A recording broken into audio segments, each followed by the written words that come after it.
Assalamualaikum warahmatullahi wabarakatuh.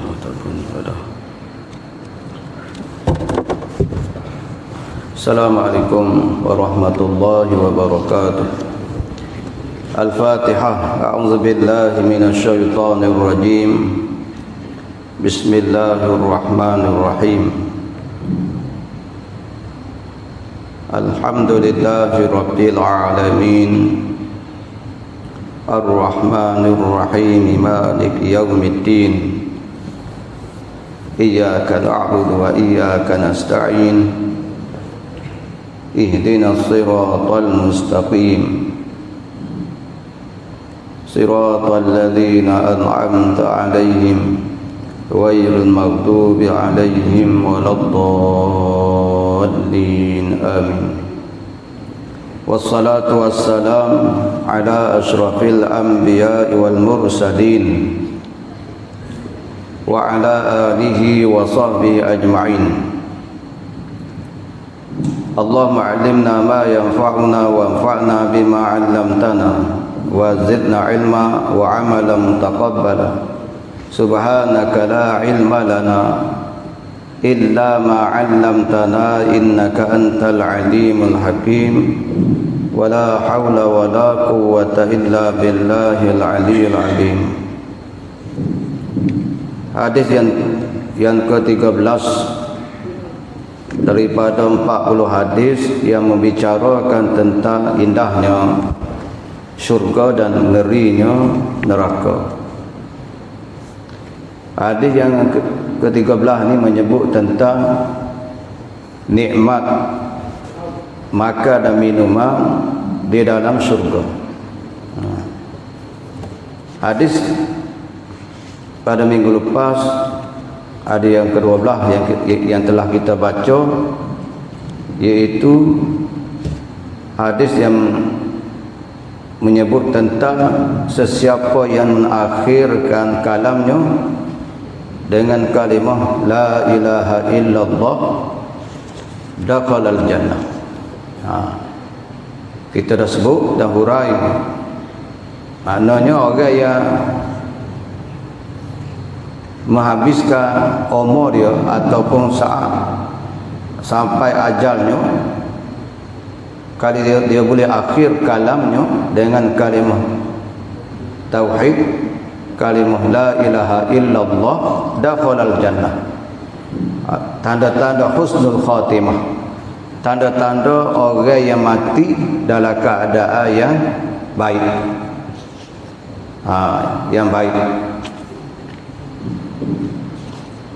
Hadis yang ke-13, an Jabir bin Abdullah radhiyallahu anhuma qala sami'tu an-nabiyya sallallahu alaihi wasallam yaqul inna ahlal jannati ya'kuluna fiha wa yashrabun wa la yadkhuluna wa la yabuluna wa la yatawawwatuna wa la yamtakhiduna. Qalu fama balu ta'ami? Qala jusha'un wa rashhun ka rashhil misk yulhamuna at-tasbiha wat tahmida kama yulhamuna an-nafas. Rawahu Muslim. Maksud hadis ni, terjemah hadis daripada Jabir bin Abdullah bin Amr radhiyallahu anhuma, bahawa beliau, yakni Sayyidina Jabir, telah mendengar Rasulullah sallallahu alaihi wasallam bersabda, sesungguhnya penduduk syurga, ahli syurga ni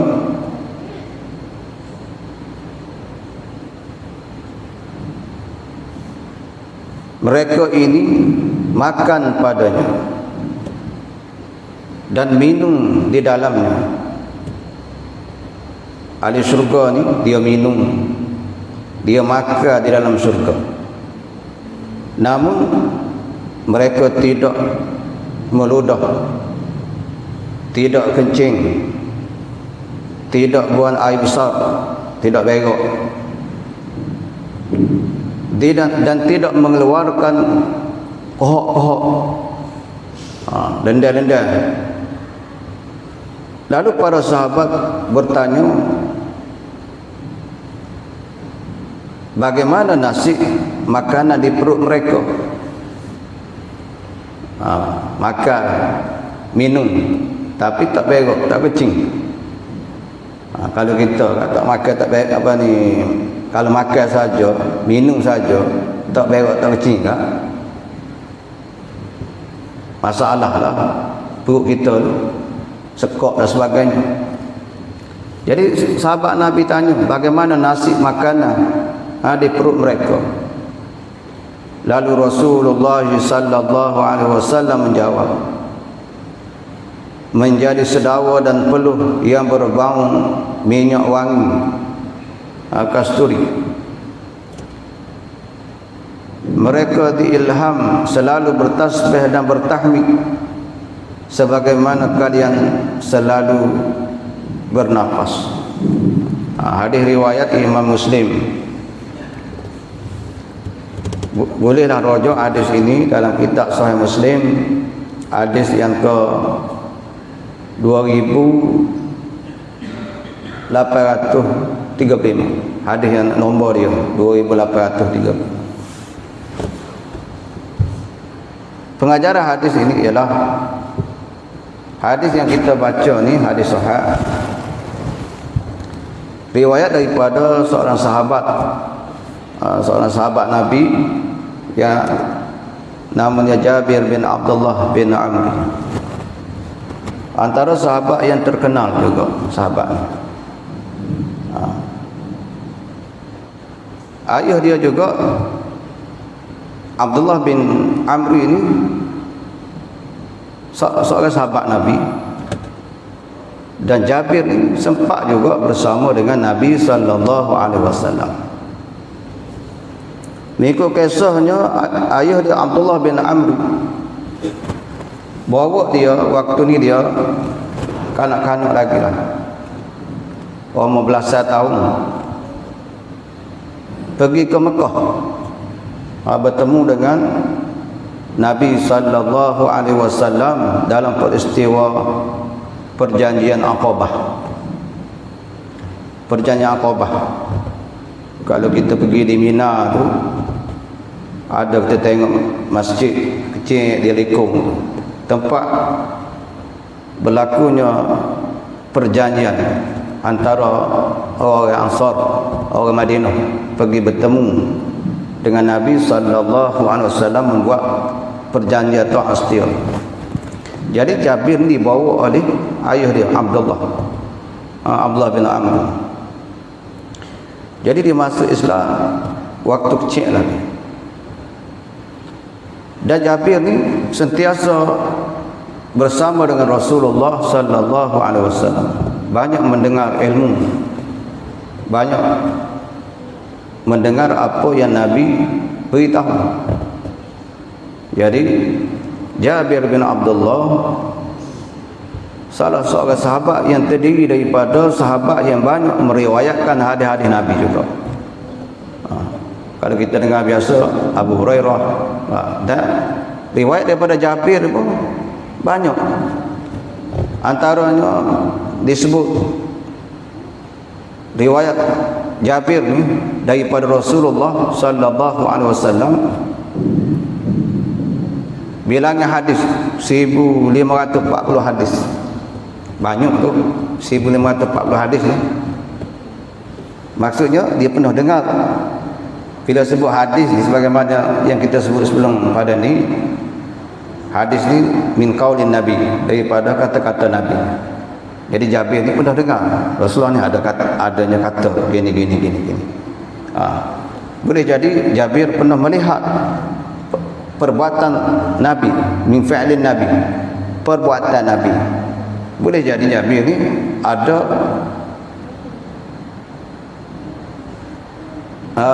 takrir, maksudnya dilakukan oleh sahabat walaupun Nabi tak buat, tapi Nabi perakui ataupun Nabi setuju dengan perbuatan sahabat. Jadi Jabir bin Abdullah salah seorang sahabat yang banyak meriwayatkan daripada Nabi. Disebut hadis 1540 hadis. Banyak tu. Kita dalam kepala kita berapa uti hadis je kita ingat. Kalau ingat 10 hadis pun alhamdulillah. Lah. Hadis pendek-pendek. Jadi Jabir bin Abdullah banyak mendengar daripada Rasulullah, banyak bersama dengan Rasulullah. Sebab itulah beliau salah seorang sahabat yang banyak mendengar hadis, sehingga diriwayatkan daripada beliau 1540 hadis. Dan diletak Imam Bukhari mengambil riwayat daripada Jabir ni, Sayyidina Jabir bin Abdullah ni, kedua tu hadis diletak dalam kitab dia. Maknanya antara sahabat yang masyhur juga. Dan disebut kisah Jabir, Sayyidina Jabir bin Abdullah ni, kita kena kenal kat sahabat. Sebab tu bila kita baca hadis ni, automatik kita akan kenal sahabat-sahabat Nabi. Tak kenal banyak saksiah dia, biar otak dia pun sebenarnya asah-asah tu mendekat ke kita bagaimana kehidupan di zaman Rasulullah sallallahu alaihi wasallam. Sebab kurung yang zaman yang paling dekatnya dengan Rasulullah ialah zaman sahabat lah. Sebab dia tengok sendiri, dia dengar sendiri, dia saksi sendiri apa yang berlaku kepada Rasulullah sallallahu alaihi wasallam. Jabir ni dia ramai adik-beradik perempuan. Ramai adik-beradik perempuan. Ayah dia Abdullah bin Amri syahid dalam peperangan Uhud. Jabir ni dalam peperangan Badar dan Uhud dia tidak menyertai kerana dia masih lagi kanak-kanak lah, belasan tahun. Dalam Badar dia tidak menyertai, dalam Uhud ayah dia berpesan kepada dia lah, pesan kepada dia supaya jaga adik-beradik, jaga adik-adik. Kan pada waktu adik-adik dia lah terdiri daripada perempuan. Kenapa?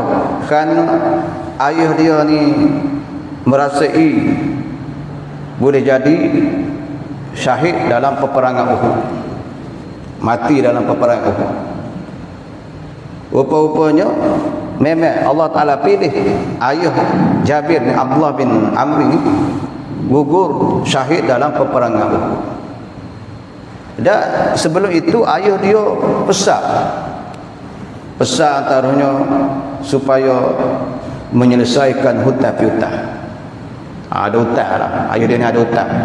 Jadi kalau ayah dia pesan kalau dia mati, tolong selesaikan hutang-hutang. Dia tolong jaga adik-adik. Kita begitulah juga kan, bila kita ni rasa sakit kan, panggil anak-anak percaya sikit ni kalau tak ada ke, jaga adik-adik tu. Gitulah juga. Wasiat dia panggil. Kena wasiat lah sebagaimana Abdullah wasiat kepada anaknya Jabir. Jadi bila ayah dia ni gugur syahid dalam peperangan Uhud, maka Jabir ni bukanlah orang senang. Nak menyelesaikan hutang ayah dia ni, akhirnya dia bertemu ataupun mengadu kepada Rasulullah sallallahu alaihi wasallam. Lalu Rasulullah bawa satu rumah, satu tempat. Rasulullah ambil buah kurma ni, beri berapa hutang-hutang yang perlu dibayar kepada tuan hak hutang. Jadi menyaksikan bahawa gedung ataupun rumah yang ada buah tadi tak luak-luak. Ni dia panggil biasalah berlaku mukjizat kepada Nabi sallallahu alaihi wasallam. Sehinggalah Jabir boleh menyelesaikan hutang-hutang ayah dia. Dan Jabir seorang sahabat ataupun seorang abad yang tidak mementingkan diri dia, bahkan dia lebih mementingkan saudara-saudara dia, adik-adik dia ni. Dia rela diri dia ni korban diri lah. Kerana nak menunaikan amanah jaga adik-adik perempuan. Sepatutnya kita begitulah. Ada adik-beradik bukan dua balok. Ni ada jatah seorang, dua pun buat balok. Buat balok pula jadi. Bukan nak jaga dah, dua balok. Putus hubungan. Jadi Jabir ni dia jaga. Dia jaga dah, bahkan mengikut riwayatnya dia kahwin pun bukan dengan anak dara. Dengan janda. Supaya apa? Boleh jaga adik-adik dia. Siapa dikorban gitu? Sifat gawe panggil Isa dia ni. Dan ada satu kisah Jabir bin Abdullah ni. Kalau kita pergi ke Madinah tu, ada nama Masjid Jabir bin Abdullah ni. Tepat asalnya rumah dia lah, tapi dijadikan masjid kecil. Kalau kita pergi Madinah, biasa dia tak bawa ziarah tu, melainkan ziarah tambahan. Kita pergi dengan coaster tu, kita pergi dengan macam seorang ala muat 20 orang gitulah, 25 orang. Dia ke bawa tempat tu. Mengikut riwayatnya, ketika mana berlakunya peperangan Khandaq, peperangan Khandaq ataupun peperangan Ahzab, Jabir melihat Rasulullah dalam keadaan gali pagi ini lapar, tak ada makanan, bersama dengan sahabat-sahabat. Lalu Jabir sedih tengok Rasulullah dalam keadaan lapar, gali pagi tu. Bayar ke pagi waktu tu gali dengan body ni, dengan tangan gini, gali ngecuk gitu, katok mana batu besar. Lalu Jabir balik ke rumah, sembelih seekor, kita kata anak kambing lah, hak kecil ya, nak jamu sikit. Rasulullah bila dia sembelih, dia masuk lalu dia jemput Rasulullah, pergi panggil Rasulullah, nak beritahu semua sekali, sebab hampir 1000 juga sahabat tu ramai. Dengan anak kambing seekor, kalau panggil semua tak cukup. Tak cukup. Kita lah, kalau berseekor kambing nak panggil setiap kampung ke Bayu ni, tak payahlah, tak cukup. Seekor kambing kita satu orang tu pun mepeh. Lalu Jabir bin Abdullah ni jemput Rasulullah pergi ke dia untuk makan. Tiba-tiba Rasulullah memberitahu kepada semua sahabat dia, minta pergi makan rumah Jabir. Terkejut Jabir, panggil Rasulullah, jangan suruh pergi makannya. Lalu Nabi pun royak habis, kok pun nak 2 kali pagi juga. Terkejut Jabir. Kita lah manggil orang ni lah, kita manggil orang 20 orang aja. Tiba-tiba anak pergi panggil, bini pergi panggil, mari-mari kat buat tu orang nak susuk muka mana. Malu kalau buat makan tak cukup. Jangan bolehlah kata minta maaf lah weh. Allah, yang kau tak ramah mari. Tak boleh kita nak manggil ni padan makanan. Kalau kata 40 orang kan, panggil 40 orang lah. Jangan buat untuk 40 orang panggil 200 orang. Tak boleh pada-pada lah. Ada dia lah bak jamuan ni. Cuma nak beritahunya, Rasulullah memberitahu kepada sahabat yang lain, bilangan hampir itu. Tapi Rasulullah tahu sebenarnya. Rasulullah berpesan kepada Jabir supaya jangan buka periuk hak apa ni, masakan hak ada daging, daging gula lah kita kata. Sehingga Rasulullah sapa dan sahabat-sahabat pun sapa. Bila tidak dibuka, Rasulullah cedok ambil bui makan semua sahabat. Rasulullah pesan dah jangan buka. Jangan buka pintu. Dah main cedok ambil. Kak si 2 orang ni. Padahal makanan tu hanya 4 orang aja cukup. Rasa pelik juga. Main cedok ambil tak luak-luak ni. Kalau kita pala gula kan. Pala gula tu hang ngesuk lah tu. Kedepah tuan rumah ni. Mula nak panggil jom dah ni. Kalau tinggal kepala gula panggil jom, mana weh? Kita ni ada lagi dalam 200 orang tak cukup ni, dah lah kita masuk. Tu. Sehingga semua sahabat boleh makan walaupun patut dari segi adabnya dengan hak ada tu 4 orang. Tapi boleh makan dengan semua sahabat. Akhirnya bila dah semua selesai ke apa ni, Jabir pun buka. Kalau dia tak buka, tak luar-luar paksa. Tapi rasa pelik lah juga. Akhirnya buka tak habis kan, buka. Kalau dia tak buka, rasa boleh makan paksa lah. Pakai habis, jangan buka, jangan kedai. Terawat lagu tu jadi tak kita. Kita nak habis lecing lah kita. Tapi itulah, nak wayaknya pertolongan Allah. Pertolongan Allah. Dan mengikut riwayatnya dekat dengan Masjid Jabir ni, Jabir bin Abdullah ni, ada satu bukit tu, bila naik sikit tu adalah macam ala gua lah sikit. Di situlah Rasulullah sallallahu alaihi wasallam bermunajat dengan Allah. Sujud lama.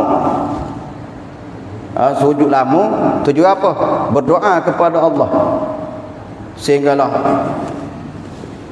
Nabi minta supaya apa? Supaya Allah Ta'ala beri pertolongan dalam peperangan Ahzab. Peperangan Ahzab. Jadi Jabir ni antara sahabat yang Allah Ta'ala beri dia umur panjang lah sikit. 90 tahun ke atas lah, panjang. Sehingga dia dah zaman Abu Bakar, dia dah zaman Khulafa' Rasyidin tu dia dah. Dia wafat zaman Umayyah. Itulah kisah sahabat yang meriwayatkan hadis ini, iaitu Jabir bin Abdullah.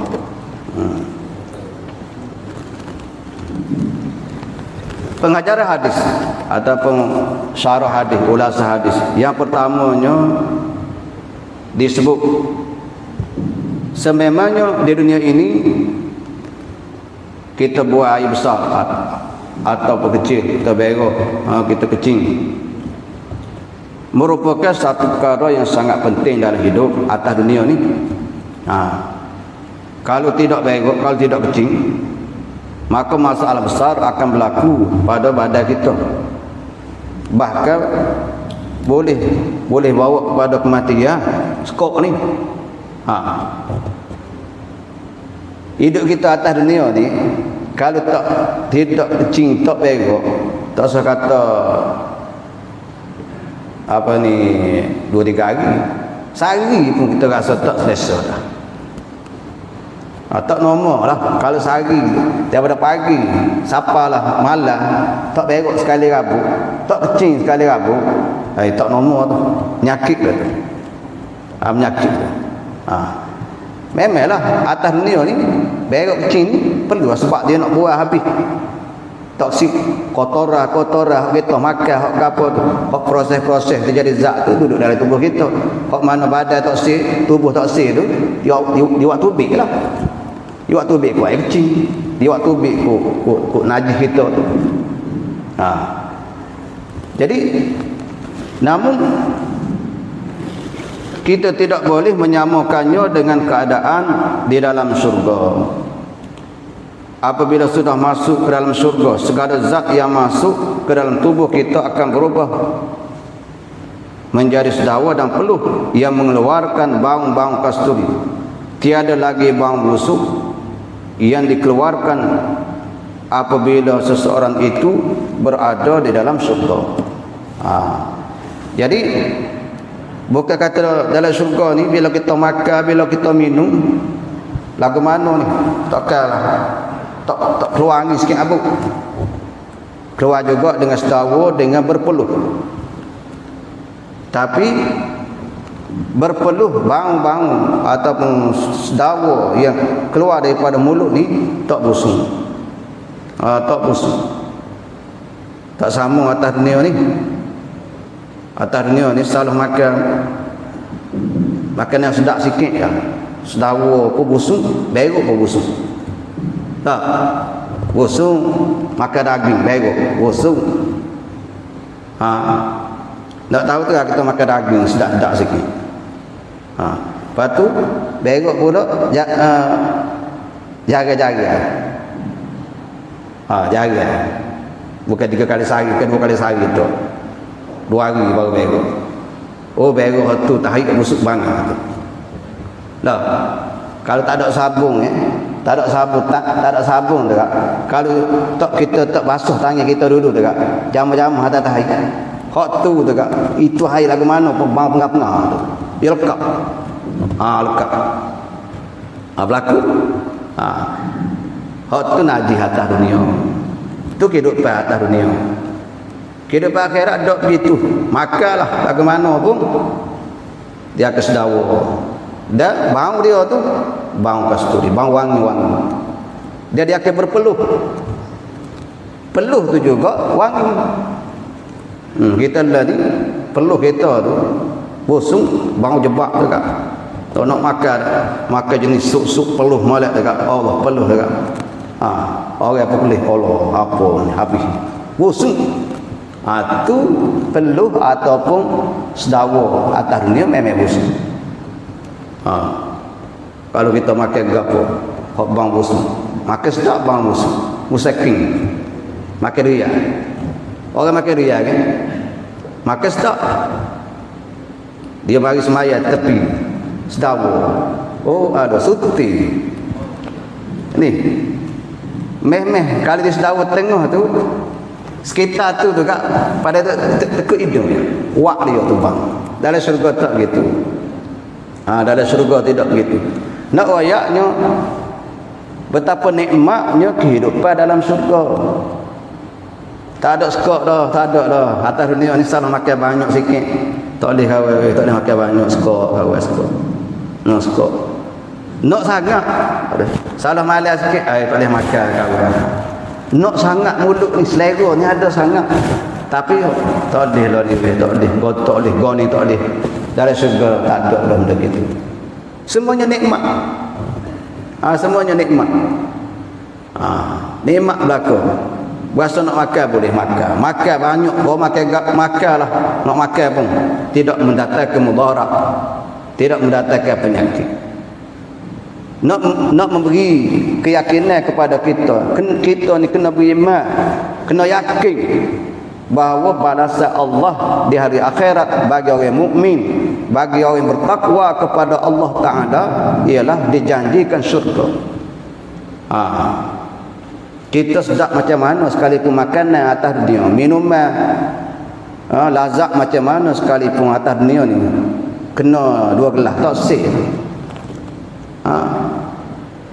Ni kita ni nak masuk Ramadan. Nak masuk Ramadan, waktu nak buka puasa kan, sedap belaka. Sedap belaka. Tengok air ni sedap, air tu sedap. Tengok makanan ni sedap, makanan itu sedap. Tengok lauk tu sedap, tengok lain ni sedap. Penuh hidangan. Penuh hidangan. Sebab apa? Sebab sedap. Tengok sedap. Kita pun bunyi orang azab. Tak main gelas kecil. Lah ni orang sedar dah. Kalau dulu kan. Dulu kan orang sedia kau bekah. Bukan cawan-cawan kecil. Pocetau tu. Puas hati minum soga tu memang padah kalau dia. Perasaan ikut area kan. Berasa pun tak cukup. Besar setara tu berasa tak cukup. Tapi setelah kita makan kena air segelas, kena air 2 gelas. 2 gelas. Makan sikit botak dah dulu. Tak sih dah. Sekadar tu je sedap. Kalau kita sebelum buka tu sedap. Oh sedap ni palikan ni. Oh sedap ni giabok ni. Oh ni sedap ni bola kambing ni. Bila puak kita masuk, warna tambah apa? Pada tak sih lah. Maknanya hak sedap tadi tu je atas dunia. Itu pun sedap waktu makan tu. Waktu kita mamu hok dun lidah tu je. Plong bila tendang masuk dalam perut tu kan, tak ada sedap. Tak boleh kau datu. Berbeza dengan kita makan dan minum di dalam syurga. Sedap-sedap semua. Bukan berarti tu kerana tak sedap. Berarti pun dalam keadaan sedap, dalam keadaan lazat. Sebab tu disebut dalam hadis ni Patutnya kita ni kena berlomba-lomba. Berlomba-lomba taat perintah-perintah Allah, buat amal-amal soleh, minta dengan Allah. Supaya apa? Supaya Allah Ta'ala masukkan kita ke dalam syurga. Kena minta. Walaupun kita rasa dengan perangai kita ni tak padat kalau kira dah, tapi lagu mana pun kita minta dengan Allah, pohon dengan Allah, kena berjerit-jerit lah minta dengan Allah supaya Allah Ta'ala jadikan kita ni ahli syurga. Kena minta. Hak minta tu kena minta. Sifat kita hamba ni kena minta dengan Allah.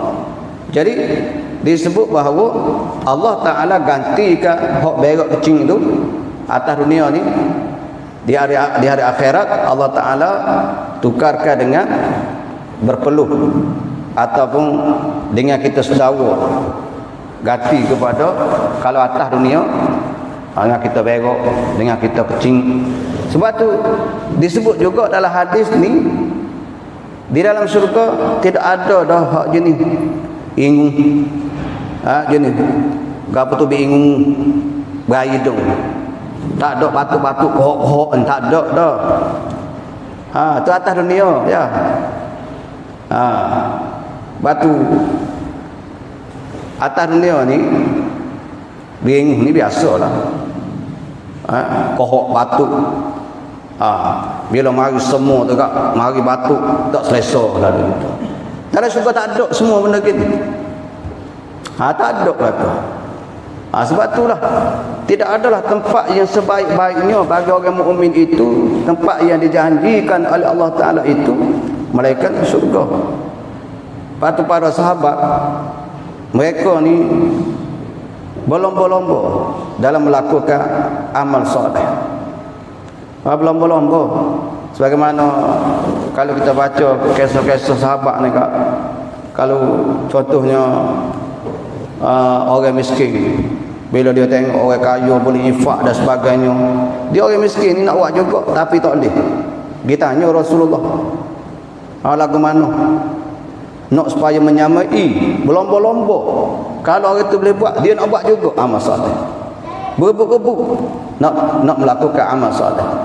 Bila Rasulullah kata infak dalam sesuatu peperangan, Nabi nak pergi dalam sesuatu jihad fi sabilillah, para sahabat ni berlomba-lomba.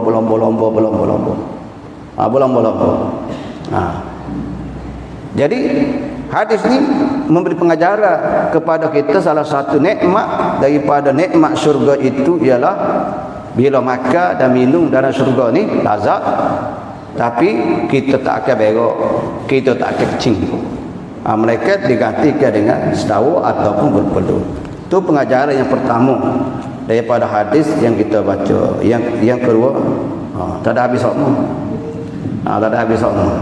Tak apalah, hak pentingnya satu kisah Jabir bin Abdullah tadi. Satu seorang sahabat yang alim yang bersama dengan Rasulullah, yang sentiasa dengar. Daripada itulah keberkatan.